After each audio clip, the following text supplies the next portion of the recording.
ఎన్నికల ముందు 2024లో నా మీద నా అల్లుడు కౌశిక్ మీద కొన్ని ఆరోపణలు చేశారు.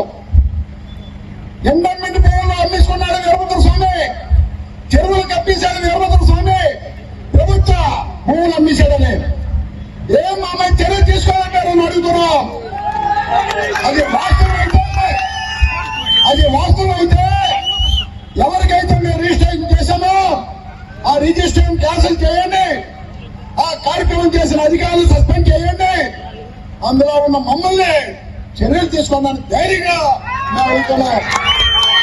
ఈరోజు ప్రభుత్వం మీ చేతిలో ఉంది. మా అల్లుడు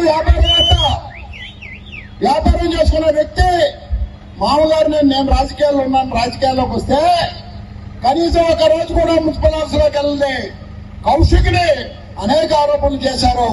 2 సంవత్సరాలు కావచ్చు, 60 ఏళ్ళ చాలేనా మీకు అతని మీద చూపించడానికి సాక్ష్యాలు తేడానికి అడుగుతున్నాం. ఇది ఈ రోజే కాదు, ఎక్కడ 10 మంది ఉంటే అక్కడ మాట్లాడుతూనే ఉంటాం.